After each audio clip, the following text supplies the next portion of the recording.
Bonjour à tous. Le cessez-le-feu entre Israël et le Hamas salué par l'Église, l'ouverture de la semaine de prière pour l'unité des chrétiens et la marche pour la vie ce dimanche à Paris. C'est aujourd'hui dans SIC la sélection de l'info catholique. Sia gli israeliani che i palestinesi hanno bisogno di chiari segni di speranza. Dimanche, après la prière de l'Angélus, le pape François a salué l'entrée en vigueur du cessez-le-feu entre Israël et le Hamas, mettant fin à plus d'un an de guerre dans l'enclave palestinienne de Gaza. Remerciant les médiateurs, il a souhaité le retour des otages israéliens auprès des leurs et l'acheminement rapide de l'aide humanitaire aux Palestiniens.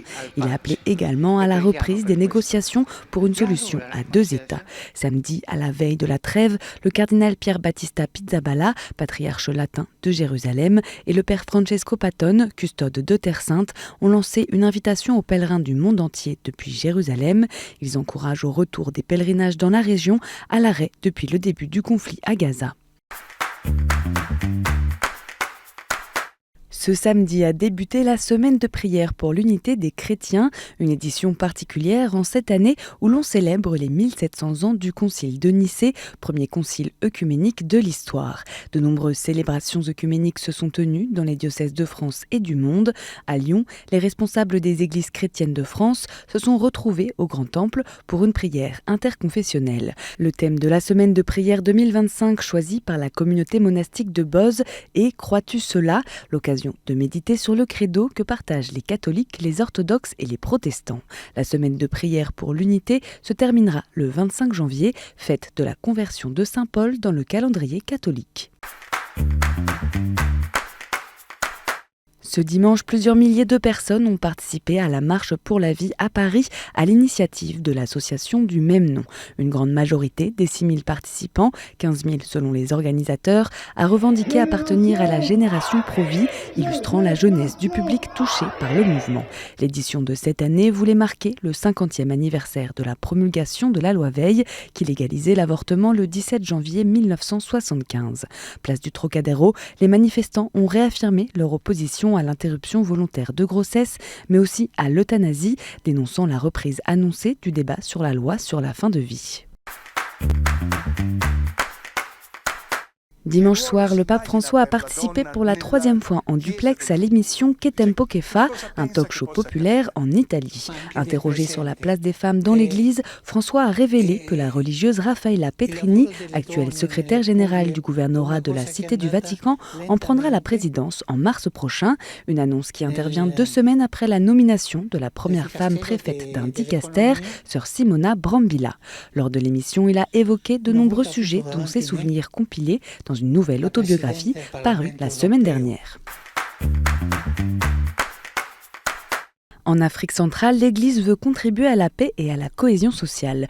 Mercredi 15 janvier, les églises catholiques et protestantes de la République démocratique du Congo ont publié la feuille de route d'un pacte social pour la paix et le bien vivre ensemble. Un projet formulé autour de 5 axes, revenir à nos valeurs sociologiques et spirituelles, privilégier les consensus par le palabre, nous unir dans le respect de nos diversités, influencer les dirigeants politiques d'Afrique à adhérer à cette initiative et interpeller la communauté internationale pour qu'elle accompagne les peuples africains. En République centrafricaine, les évêques ont adressé un message aux catholiques du pays depuis leur assemblée plénière. Ils évoquent le nécessaire hommage aux missionnaires qui ont évangélisé le pays, appellent à mettre fin aux sévices des groupes armés et invitent à écouter davantage l'appel des périphéries. Le texte se conclut par une exhortation à valoriser les différences et la diversité comme source d'enrichissement mutuel. Ce dimanche, les fidèles se sont rassemblés nombreux dans la basilique Saint-Denis d'Argenteuil pour la consécration du nouvel autel. Fait d'or, d'acier et de marbre, il a été consacré par Monseigneur Benoît Bertrand, évêque de Pontoise, au cours de cette liturgie très expressive où l'on répand le Saint-Crème et brûle de l'encens. Les reliques de plusieurs saints et bienheureux y ont été déposées. Même célébration à l'église Saint-Méry à Paris, dont l'autel a été consacré par Monseigneur Emmanuel Toit, évêque auxiliaire du diocèse.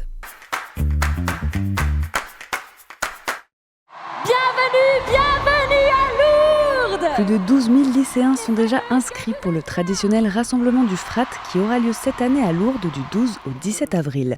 Alors que la clôture des inscriptions est prévue fin février, l'organisation s'attend à un record de participation historique pour ce pèlerinage qui rassemble depuis 1908 les jeunes chrétiens des 8 diocèses d'Île-de-France. Au programme pour ces jeunes âgés de 15 à 18 ans, enseignements, témoignages, partage en petits groupes et grandes célébrations qui seront retransmises sur KTO. Et en bref, à l'occasion des 80 ans de la libération du camp de concentration d'Auschwitz, une délégation de la Conférence des évêques de France s'est rendue sur place ce dimanche pour participer à une démarche organisée par le Mémorial de la Shoah. De 1940 à 1945, plus d'1 million de personnes y ont été conduites à la mort, dont 960 000 juifs. Par son livre « Cambodge, année zéro », publié en 1977, il avait révélé au monde entier l'ampleur des crimes perpétrés par les Khmers rouges au Cambodge. Le père François Ponchot, prêtre des missions étrangères de Paris, est décédé ce vendredi 17 janvier à l'âge de 85 ans. Il était revenu en France en 2021 après avoir servi l'Église catholique au Cambodge durant 56 ans. Une promotion spéciale Notre-Dame parmi les 1702 personnalités qui ont été distinguées dans l'ordre de la Légion d'honneur. Dans la liste des noms publiés ce samedi figure une centaine d'artisans de la reconstruction de la cathédrale de Paris. Philippe Jost, qui a succédé au général Georges Lain à la tête de l'établissement public chargé du chantier de restauration de la cathédrale, est élevé au grade de commandeur. Monseigneur Philippe Guillogou, évêque de Basse-Terre et Pointe-à-Pitre, a chaussé les crampons ce samedi aux côtés des anciennes gloires du foot français. Il participait à un match organisé par le Variété Club de France à l'occasion des 75 ans de Marius Trésor, défenseur emblématique de l'équipe de France de foot. Il a également présidé un moment de prière juste avant le coup d'envoi.